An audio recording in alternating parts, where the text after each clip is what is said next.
शिवपुरी गांव में बरसात का मौसम दस्तक दे चुका था।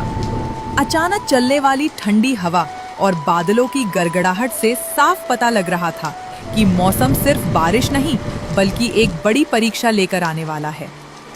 गोपाल के छोटे से कच्चे घर की छत जगह जगह से टपक रही थी।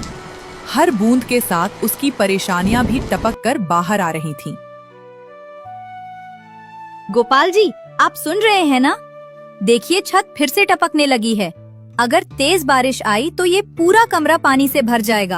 हम कहाँ जाएंगे इस हाल में? कोशिश तो कर रहा हूँ, लेकिन इस बार बादल कुछ ज्यादा ही नाराज लग रहे हैं। लोग चौक पर कह रहे थे कि इस साल बहुत बड़ा तूफान भी आएगा। हमारे जैसे गरीबों का घर तो एक झोंका भी गिरा सकता है। अजी, हम गिर भी गए तो कौन पूछने आएगा? ना अपने लोग, ना वो विजय जी, जिन्होंने आपको अपना भाई समझकर भी आपका सब कुछ छीन लिया। विजय गोपाल का बड़ा भाई, वही जिसने माँ बाप के मरने के बाद सारे कागज बदलवाकर गोपाल का घर और जमीन अपने नाम कर ली। इसी कारण उसे मजबूरी में किराए पर रिक्शा चलाना पड़ रहा था। गोपाल के लिए तो भाई का धोखा तूफान से भी बड़ा घाव था। छोड़ो सुमन, सब ईश्वर की लीला है। मैं मेहनत करूंगा, रिक्शा चलाऊंगा, किसी दिन कमी नहीं रहेगी। पर आज तो घर में दाल चावल भी नहीं बचे, लकड़ियाँ भीग गईं। 2 दिन से चूल्हा ठंडा पड़ा है। बंटी को देखो, पूरा दिन पानी पीकर सो जाता है। कितनी देर भूख दबाएगा? बंटी गोपाल का 8 साल का मासूम बेटा। भूख की वजह से उसका चेहरा पीला पड़ चुका था, पर फिर भी वह अपने पिता के पास आकर चुपचाप बैठ जाता, जैसे कह रहा हो, बाबू, मैं समझता हूँ। अगर खाना नहीं है तो आप परेशान मत हो। मैं अभी नहीं भूखा, बस आप बैठिए मेरे पास। नहीं बेटा, तू चिंता मत कर, तेरे लिए मैं कुछ भी कर सकता हूँ। गोपाल ने बाहर बादलों की तरफ देखा, मानो कह रहा हो, बारिश, तू जितनी भी जोर से बरस जा, पर मैं हार नहीं मानूंगा। सुमन, तुम बंटी का ध्यान रखना। मैं अभी जाता हूँ, कुछ इंतजाम करके ही लौटूंगा। बारिश की पहली तेज बूंदें गिरने लगी थीं और उसी के साथ शुरू हो गई गोपाल की असली जंग, अपनी गरीबी, हालात और तूफान तीनों से लड़ने की। सुबह की ठंडी हवा चल रही थी। रात भर हुई तेज बारिश भले ही रुक चुकी थी, लेकिन उसके असर से पूरा गांव कीचड़ और नमी से भर गया था। लोग घरों से कम ही निकल रहे थे, क्योंकि मौसम इतना ठंडा था कि बाहर कदम रखना जैसे किसी सजा जैसा लग रहा था। इसी मौसम के कारण गोपाल का रिक्शा धंधा पूरी तरह ठप पड़ा था।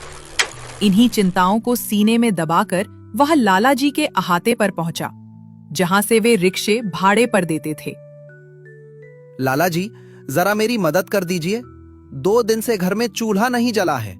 बंटी भूखे पेट सो रहा है। जो थोड़ा बहुत सामान था वो भी पिछले तूफान में भीग कर खराब हो गया। अगर 2-4 दिन का किराया माफ कर दें या थोड़ा उधार दे दें तो मैं घर का हाल संभाल लूंगा।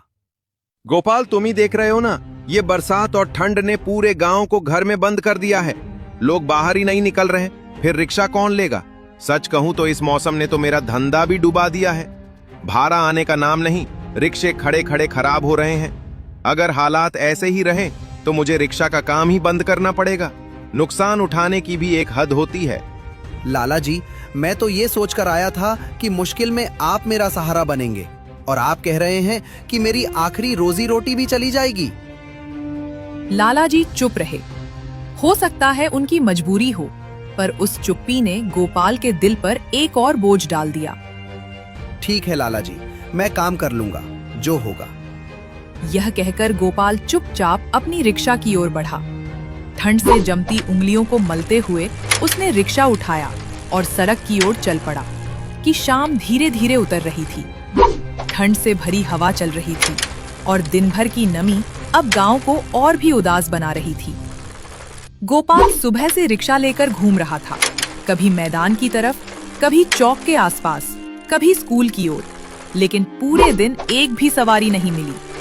बरसात और ठंड ने लोगों को घर में कैद कर दिया था। हे भगवान, आज फिर रिक्शा खाली ही चल गया। घाटे में तो मैं चल ही रहा हूँ, पर घर का चूल्हा कैसे जलेगा? भूखा बेटा, टूटता घर और मुश्किलों में घिरी मीना, सबकी चिंता उसके दिल पर वजन बनकर बैठी थी। वह वापस घर लौटने ही वाला था कि पीछे से एक कार तेज रफ्तार में आई। बरसात से गीली सड़क, फिसलन और धुंधलके ने मिलकर एक पल में हादसा कर दिया। कार ने गोपाल के रिक्शे को जोरदार टक्कर मारी और वह दूर जाकर सड़क पर गिर पड़ा। आह! जितनी ठंड हवा में थी, उससे कई गुना दर्द अब उसके शरीर में फैल चुका था। उसका हाथ बुरी तरह कुचल गया था। राहगीरों ने दौड़कर उसे अस्पताल पहुंचाया। उधर मोहल्ले के एक लड़के ने घर जाकर मीना को हादसे की खबर दी। यह सुनते ही मीना के होश उड़ गए और वह रोती हुई अस्पताल पहुंची। डॉक्टर साहब, मेरे गोपाल कैसे हैं? कितनी चोट आई है? देखिए, आपके पति की हालत स्थिर है, पर चोट बहुत गंभीर है। हमने उनका हाथ बचाने की पूरी कोशिश की, लेकिन दुर्भाग्य से हमें उनका एक हाथ काटना पड़ा। ये उनके जीवन बचाने के लिए जरूरी था। हाथ? हे भगवान, ये कैसा इम्तिहान है? इलाज के पैसे उनके पास नहीं थे, इसलिए मीना ने अपने एकमात्र बच रहे गहने बेच दिए। हाथ कांप रहे थे, दिल रो रहा था, लेकिन पति की जिंदगी उसके लिए सबसे कीमती थी। कुछ दिनों बाद गोपाल की तबीयत तो संभलने लगी, पर जीवन की परेशानियां अभी भी वहीं खड़ी थीं। लगातार बारिश से उनका कच्चा घर और भी खराब हो चुका था। छत टपक रही थी, दीवारें गल चुकी थीं और किसी भी वक्त घर के गिरने का डर था। गोपाल अपने कटे हुए हाथ को देखकर चुपचाप बैठा रहता, सोचता कि अब बिना हाथ के परिवार को कैसे संभालेगा। वह घर लौटकर कोने में चुपचाप बैठ गया। बाहर ठंडी हवा चल रही थी, छत से पानी छू छू कर टपक रहा था और घर के भीतर अंधेरा और चिंता का माहौल फैला था। उसका कटा हुआ हाथ पट्टियों में लिपटा था और दिल में हजारों तूफान थे।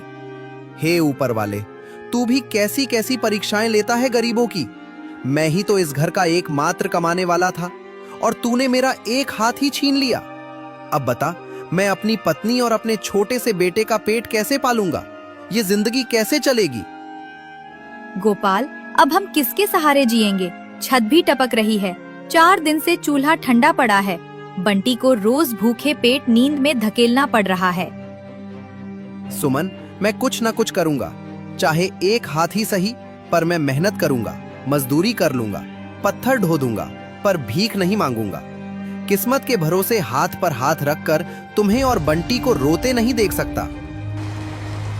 वह बाहर आसमान की तरफ देखता, घने बादल, कड़कड़ाती बिजली और लगातार बरसता पानी, जैसे भगवान भी उसकी परीक्षा और कठिन करना चाहता हो। भगवान जाने ये बारिश कब थमेगी। घर का हाल तो और बिगड़ रहा है। अगर ये छत गिर गई तो हम कहाँ जाएंगे जी?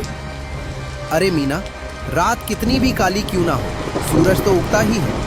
ऊपर वाला गरीब का दिल ऐसे यूं नहीं तोड़ देगा, बस थोड़ा सब्र रखो। अगली सुबह बारिश हल्की सी धीमी, ठंड की हवा अभी भी सिहरन पैदा कर रही थी, पर यह मौका था कि शायद कहीं काम मिल जाए। गोपाल ने एक हाथ से अपने फटे कुर्ते को ठीक किया और घर से निकल पड़ा। आज कुछ न कुछ काम तलाश ही लूंगा, खाली हाथ वापस नहीं जाऊंगा। बंटी भूखा नहीं सोएगा। अरे साहब जी, कोई काम मिलेगा? नहीं भाई, इस बारिश ने सबका काम खराब कर दिया है। मैंने तो अपने मजदूरों को भी घर बेच दिया, कहीं और देखो। गोपाल एक जगह से दूसरी जगह भटकता रहा। मकान निर्माण, खेत, दुकानें, स्कूल, ढाबा, लेकिन हर जगह सिर्फ निराशा हाथ लगी। अरे ओ फटेहाल, कहां कहां से आ जाते हो तुम जैसे लोग? देखिए अपनी हालत, एक हाथ से क्या उखाड़ लोगे? मैं तुम्हारे जैसे अधूरे लूले लंगड़े को काम दूंगा? मेरी अकल खराब है क्या? चल भाग यहाँ से, कहीं जाकर भीख मांग, यहाँ तेरे लिए कुछ नहीं। ये शब्द तीर की तरह गोपाल के सीने को चीर गए। उसे लगा मानो दुनिया में उसके लिए अब कोई जगह नहीं बची। शाम होने लगी थी। भूख, ठंड, थकान और निराशा उसे भीतर से तोड़ रही थी। वह सड़क किनारे एक पेड़ के नीचे बैठ गया, आंखें भर आईं। किसके आगे हाथ पसारूं अब? सबने मुंह मोड़ लिया। घर पर मीना और बंटी भूख से तड़प रहे होंगे। क्या अपाहिज को जीने का हक नहीं? हे भगवान, अगर मेरे बच्चों को रोटी दे सकता है तो दे दे, चाहे उसके बाद मुझे उठा ले जाना। गोपाल घर की ओर लौट ही रहा था कि अचानक आसमान में तेज बिजली कड़की और भयंकर बारिश फिर शुरू हो गई। अरे नहीं, मुझे जल्दी किसी ढाबे में रुकना होगा। इस बारिश में भीग गया तो और मुसीबत बढ़ जाएगी। वह भागते भागते पास के एक चाय ढाबे में पहुंच गया। हर जगह खबर फैली है। मौसम विभाग ने कहा है कि इस बार बाढ़ आ सकती है। क्या सच में बाढ़? हाँ भाई, सब लोग धीरे धीरे अपने रिश्तेदारों के घर जा रहे हैं। कल सुबह मैं भी अपनी माँ और पत्नी को लेकर चले जाऊंगा। यह सुनते ही गोपाल के पैरों से जमीन खिसक गई। हे भगवान, अगर सच में बाढ़ आ गई तो मेरा कच्चा घर, मीना और बंटी, क्या होगा उनका? नहीं, मुझे अभी घर पहुंचना होगा। अरे भाई, इतनी तेज बारिश में कहाँ जा रहे हो? चाय तो पीते जाओ। धन्यवाद भाई, पर मेरे घर पर मेरी दुनिया अकेली है, मुझे जाना होगा। वह किसी की बात सुने बिना मूसलाधार बारिश में दौड़ पड़ा, सिर्फ एक ही चिंता के साथ, मीना और बंटी सुरक्षित हों। भयंकर बारिश को देखते हुए गोपाल किसी तरह दौड़ता दौड़ता अपने घर के पास पहुंचा। कच्ची सड़क पर जगह जगह पानी भरा था। ठंडी हवा हड्डियों को कंपा रही थी। घर के पास आते ही उसे सबसे पहले एक तेज टप टप टप की आवाज सुनाई दी। वह समझ गया, छत फिर टपक रही है और इस बार पहले से ज्यादा। वह हड़बड़ाकर अंदर घुसा। अंदर मीना और बंटी एक कोने में सिमटे बैठे थे। छत से पानी बूंद बूंद करके सीधे उनके पास गिर रहा था। अजी जल्दी आइए, देखिए छत से पानी सीधे अंदर आ रहा है। चारों तरफ बस पानी ही पानी हो रहा है। हाँ, मैं देख रहा हूँ। छत अब किसी भी वक्त टूट सकती है। मुझे ऊपर चढ़कर इसे अभी रोकने की कोशिश करनी होगी। रात गहराती जा रही थी। हवा इतनी ठंडी थी कि हाथ सुन्न हो रहे थे और तेज बारिश की बूंदें लगातार छप्पर को पीट रही थीं। गोपाल ने अपनी आखिरी बची हुई हिम्मत जुटाई और एक हाथ से ही छप्पर पर चढ़ने की कोशिश की। मीना नीचे से टॉर्च पकड़कर रोशनी दिखा रही थी। अजी सावधान रहिए, फिसलना मत, बारिश बहुत तेज है। एक हाथ से छप्पर को संभालना, फटी चादरें कसना, भीगी टहनियों को फिर से जमाना, यह सब उसके लिए बेहद कठिन था।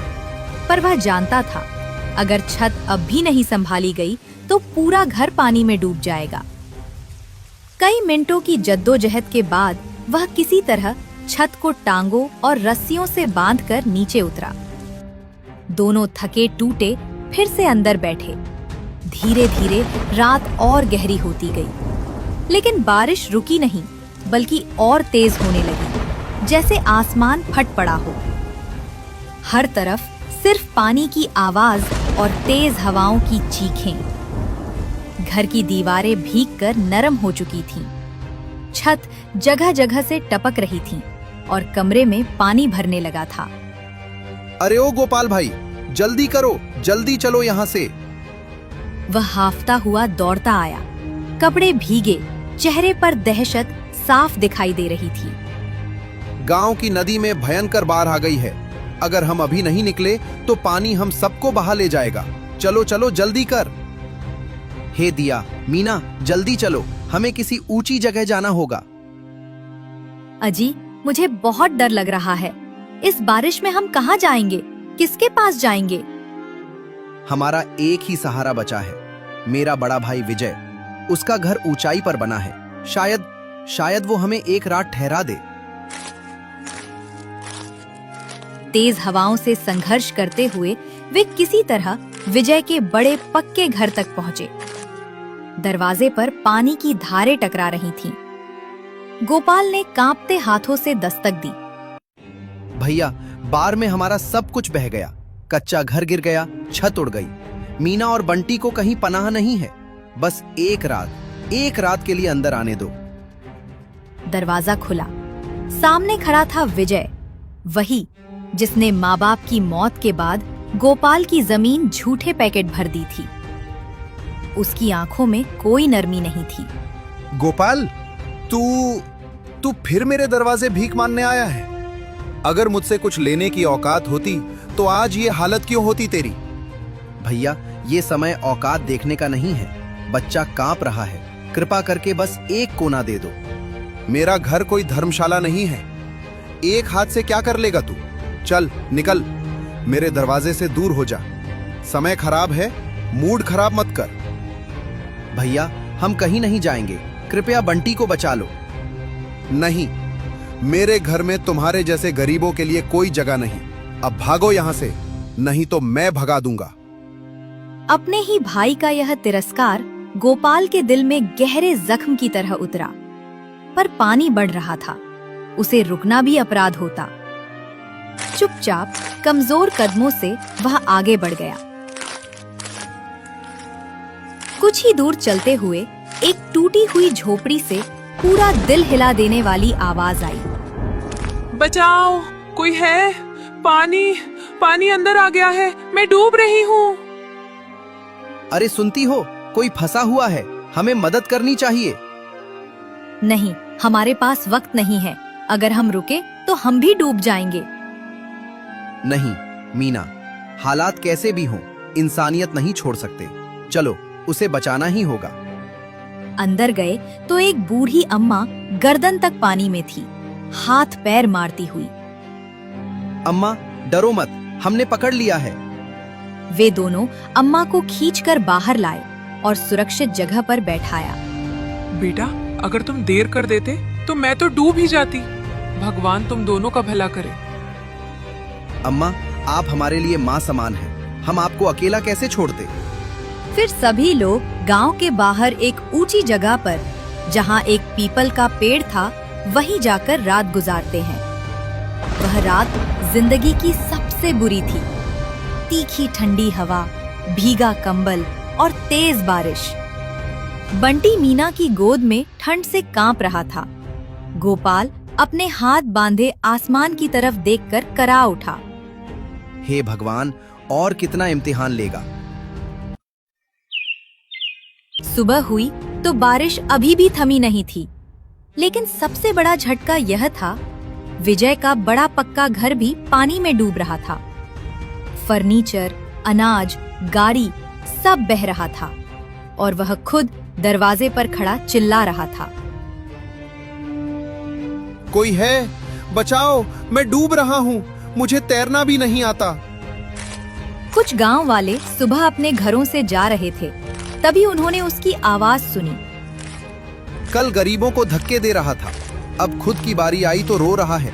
हम क्यों मदद करें? फिर वे गांव वाले भी उस पीपल के पेड़ के पास पहुंच जाते हैं, जहां पहले से ही गोपाल, उसका परिवार और कुछ गांव वाले मौजूद थे।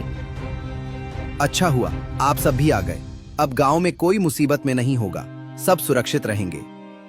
नहीं गोपाल भाई, तुम्हारा बड़ा भाई अभी भी वहीं फंसा हुआ है। उसका घर भी डूब गया है। वो मदद के लिए चिल्ला रहा था, पर हमने उसकी मदद नहीं की क्योंकि उसने धोखे से सबको लूटा है। उसके साथ यही होना चाहिए। नहीं, वो कुछ भी करे, पर हमारी इंसानियत यही कहती है कि हम किसी के बुरे समय में उसकी मदद करें, वरना हम में और उनमें क्या फर्क रह जाएगा। ऐसा कहकर गोपाल उसे बचाने के लिए आगे बढ़ने लगता है। अजी मत जाइए, बहुत तेज बारिश है, आप भी डूब सकते हैं। सुमन, विजय भैया ने चाहे जैसा भी किया हो, पर आखिर वो मेरे भाई हैं। मैं उसे मरते हुए नहीं देख सकता। इंसानियत यही सिखाती है, जिसने हमें नहीं बचाया, हाँ, हम उसे बचाकर दिखाएं। वह किसी की बात सुने बिना आगे निकल जाता है। तभी वहाँ बूढ़ी अम्मा आ जाती हैं। बेटा, जहाँ इंसानियत की पुकार हो, मैं वहाँ आ जाती हूँ। तुम्हारा भाई चाहे जैसा भी हो, तुम उसे बचाना चाहते हो? हाँ अम्मा, क्योंकि उसकी जगह कोई भी होता मैं जाता। अगर कोई रास्ता है तो मुझे बताओ। तुम सच में नेक हो बेटा, तुम्हारे जैसे लोग आज बहुत कम हैं। मैं तुम्हारी मदद करूंगी। गांव पहुंचते ही 2 बड़े पेड़ों के बीच तुम्हें एक जादुई नाव मिलेगी। वो कभी नहीं डूबेगी। मेरा आशीर्वाद तुम्हारे साथ है। गोपाल नाव तक पहुंचा। वह सच में वहां थी। वह तुरंत पानी में उतरा और तेज लहरों को चीरते हुए विजय तक पहुंच गया। भैया जल्दी नाव में चढ़ो, नहीं तो बह जाओगे। गोपाल, मैं मर जाऊंगा, मुझे बचा ले। गोपाल ने एक हाथ से उसे मजबूती से खींचा और नाव में चढ़ा लिया। तूफान से लड़ते हुए वह दोनों को वापस पीपल के पेड़ तक ले आया। पेड़ के नीचे पहुंचते ही विजय फूट फूट कर रो पड़ा। गोपाल, मैंने तेरा सब कुछ छीना, तेरी जमीन, तेरा हक, तेरी मेहनत। तुझे घर से भगाया, तुझे नीचा दिखाया, पर तूने मुझे बचा लिया। तूने आज इंसानियत का असली मतलब सिखा दिया। मुझे माफ कर दे छोटू, माफ कर दे गोपाल। भैया बारिश ने चाहे सब बहा दिया हो, पर इंसानियत अभी जिंदा है। अब छोड़ दो पुरानी बातें, नई शुरुआत करो। कुछ दिन सब पेड़ के नीचे रहे। फिर जब पानी घटा तो विजय ने सबको घर बुलाया। उसने घोषणा की, आज से मैं किसी गरीब से बुरा व्यवहार नहीं करूंगा। सभी गांव वालों का कर्ज माफ करता हूं। और गोपाल, आज मैं तेरी जमीन तुझे वापस करता हूं। आज से हम भाई ही नहीं, एक परिवार है। तभी वहाँ वही अम्मा आती हैं और गोपाल से कहती हैं, तुम बहुत नेक दिल और अच्छे इंसान हो। तुमने सबकी मदद की है। मैं तुमसे बहुत खुश हूँ।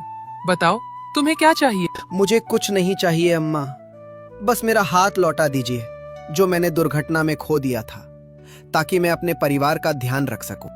इतना कहते ही गोपाल का हाथ वापस आ जाता है और बूढ़ी अम्मा अचानक गायब हो जाती हैं। तब से गोपाल और उसका बड़ा भाई मिलजुल कर रहने लगते हैं।